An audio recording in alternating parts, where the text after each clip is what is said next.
ಅಡುಗೆ ಮನೆ ಎಲ್ಲ ಹೆಣ್ಣು ಮಕ್ಕಳ ಫೇವ್ರೆಟ್ ಜಾಗ. ಅಡುಗೆ ಮಾಡೋದು ಎಲ್ಲ ಹೆಣ್ಮಕ್ಳಿಗೂ ಖುಷಿ ಕೊಡೋ ಕೆಲಸ.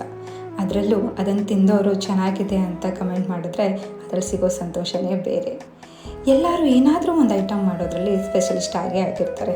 ಕೆಲವರು ಚಿತ್ರಾನ್ನ ಆಗಿರ್ಬೋದು, ಕೆಲವರು ಉಪ್ಪಿಟ್ಟಾಗಿರ್ಬೋದು, ಕೆಲವರು ನಾನ್ ವೆಜ್ ಮಾಡೋದ್ರಲ್ಲಾಗಿರ್ಬೋದು, ಕೆಲವರು ಪಲಾವ್ ಮಾಡೋದ್ರಲ್ಲಾಗಿರ್ಬೋದು. ಹೀಗೆ ಒಬ್ಬೊಬ್ಬರು ಒಂದೊಂದು ಪದಾರ್ಥ ಮಾಡೋದ್ರಲ್ಲಿ ಸ್ಪೆಷಲಿಸ್ಟ್ ಆಗಿರ್ತಾರೆ.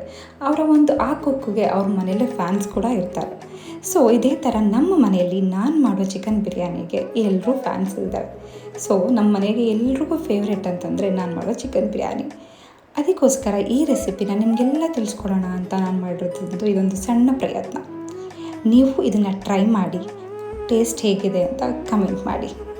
ಎಸ್, ಪ್ರೀತಿಯಿಂದ ಖುಷಿಯಾಗಿ ಮಾಡೋ ಎಲ್ಲ ಅಡುಗೆನೂ ರುಚಿಯಾಗಿ ಇರುತ್ತಂತೆ, ಹೌದಲ್ವಾ? ಅಷ್ಟೇ ಪ್ರೀತಿಯಿಂದ ಖುಷಿಯಾಗಿ ನಾನು ಈ ಅಡುಗೆನ ಮಾಡಿದ್ದೀನಿ. ಈ ವಿಡಿಯೋದಲ್ಲಿ ನಾನು ಒಂದು simple and super tasty chicken ಬಿರಿಯಾನಿನ ನಾನು ನಿಮಗೆ ತೋರಿಸಿದ್ದೀನಿ.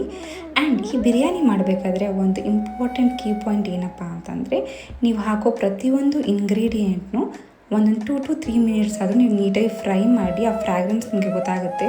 ಫ್ರೈ ಮಾಡಿ ಮಾಡೋದ್ರಿಂದ ನಿಮಗೆ ಪ್ರತಿಯೊಂದು ಇಂಗ್ರೀಡಿಯೆಂಟು ಫ್ಲೇವರ್ ಬಿಟ್ಕೊಳ್ಳುತ್ತೆ. ಬಿರಿಯಾನಿನೂ ಕೂಡ ಅಷ್ಟೇ ಟೇಸ್ಟಿಯಾಗಿ ಆಗುತ್ತೆ ಅಂತಲೇ ಹೇಳ್ಬೋದು. ಆ್ಯಂಡ್ ಮಾಡ್ಕೊಳ್ಳಿ, ಟೇಸ್ಟ್ ಮಾಡಿ, ಎಂಜಾಯ್ ಮಾಡಿ.